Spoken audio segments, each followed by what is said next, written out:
আল্লাহ পাক রব্বুল আলামিনের কাছে কোন ভাষায় দোয়া করবে, কি বলে বাবা মার জন্য দোয়া করবে, এই দোয়াও আল্লাহ পাক রব্বুল আলামিন শিখিয়ে দিয়েছেন।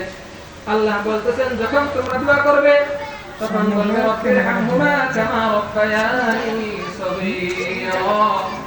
হে আল্লাহ, আমার পিতা মাতা ছোটবেলায় যেরকম ভাবে আমাকে লালন পালন করেছে, তুমিও আমার পিতা মাতাকে সেরকম ভাবে লালন পালন করিও।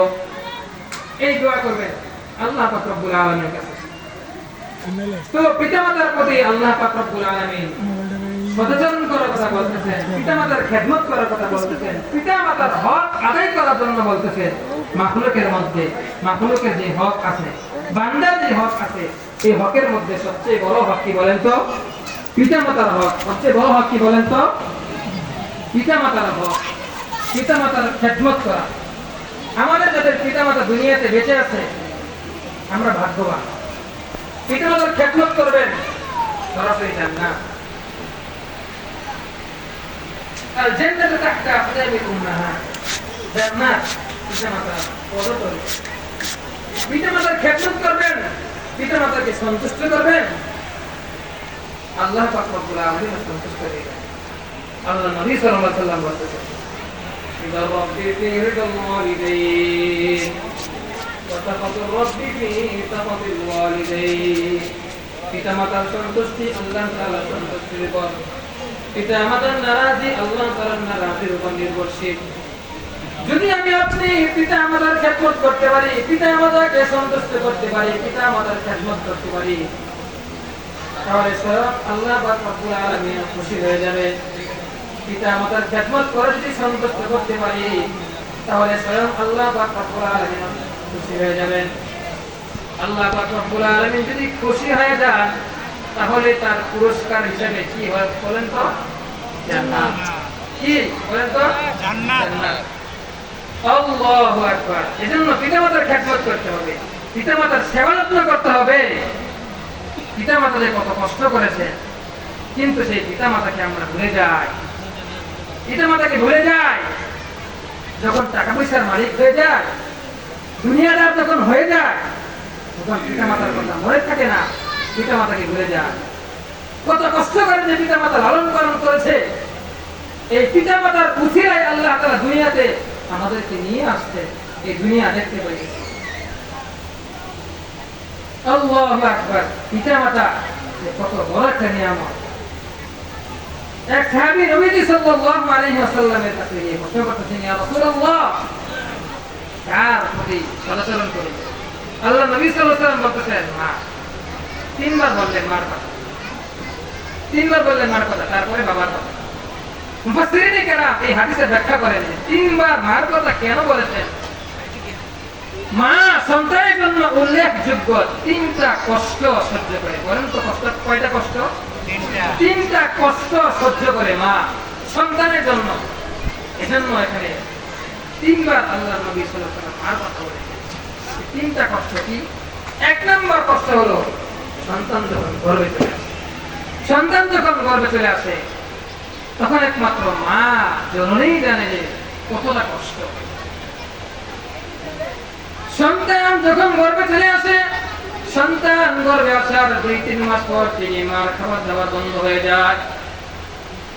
মায়ের রক্ত মাংস ক্যালসিয়াম খেয়ে সন্তান দিন দিন বড় হতে থাকে। আর অপরদিকে মা ক্যালসিয়ামের স্বল্পতার কারণে মা দিন দিন দুর্বল হয়ে যায়। মা যখন সন্তানকে পেটের মধ্যে নিয়ে গভীর রজনীতে ঘুমাইতে যায়, গভীর রাতে মা যখন ঘুমায়, গর্ভের সন্তানকে নিয়ে মা যখন ঘুমায়, সন্তান মার পেটের মধ্যে লাথি মারে। আহারে, মা জননীর যে কত কষ্ট হয়, মা আরামের ঘুম হারাম হয়ে যায়। গভীর রাতে মা যখন ঘুমাইতে যায়, সন্তান মার পেটের মধ্যে লাথি মারে, মার আরামের ঘুম হারাম হয়ে যায়। ঘুম থেকে উঠে বসে বসে চোখের পানি ফেলে, চোখের পানি ফেলে কাঁদতে থাকে আর বলে, আল্লাহ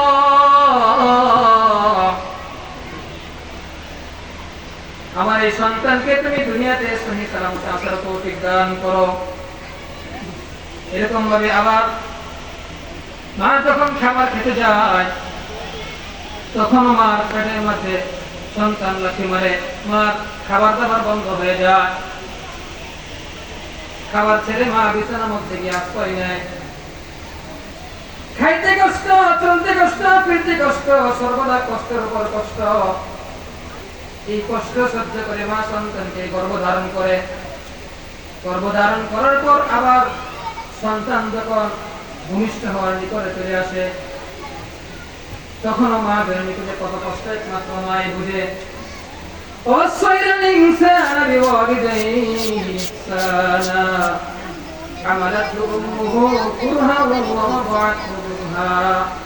মা সন্তানকে কষ্ট সহ্য করে গর্ভধারণ করে, কষ্ট সহ্য করে ভূমিষ্ঠ করে। এরপর আবার মা সন্তানকে কষ্ট সহ্য করে দুধ পান করান। এই কষ্ট করে, কষ্টের পর কষ্ট করে সন্তানকে লালন পালন করে মা সন্তানকে বড় করে। আর এই সন্তান যখন বড় হয়ে যায়, বড় হয়েছে সন্তান মাকে ভুলে যায়। আল্লাহু আকবার, আল্লাহু আকবার। মাকে ভুলে গেলে চলবে না, বাবাকে ভুলে গেলে চলবে না। বাবা মার খেদমত করতে হবে। এই বাবা মার খেদমত করে জান্নাত কামাই করে দুনিয়া থেকে বিদায় নিয়ে যেতে হবে। সবাই কি রাজি আছেন? যাদের বাবা মা দুনিয়াতে আছে তাদের তো খেদমত করবই। যাদের বাবা মা দুনিয়াতে নাই তারা কি করব? বাবা মার জন্য দোয়া করব, বাবা মার জন্য দোয়া করব, মাঝে মাঝে দান সদকা করব, মাঝে মাঝে দান সদকা করব, বেশি বেশি দোয়া করব, পিতা মাতার খেদমত করব। আল্লাহু আকবার। এজন্য আল্লাহ পাক রব্বুল আলামিন আমাদের সকলকে, হযরত চলে আসছেন এজন্য আলোচনা দীর্ঘ করলাম না। আমার আলোচনার খোলাসা কালাম এটাই যে আমাদের যাদের আব্বা আম্মা দুনিয়াতে বেঁচে আছে, আব্বা আম্মার খেদমত করেন, খেদমত করে দুনিয়া থেকে বিদায় নিয়ে যান, আপনার জন্য জান্নাত ওয়াজিব।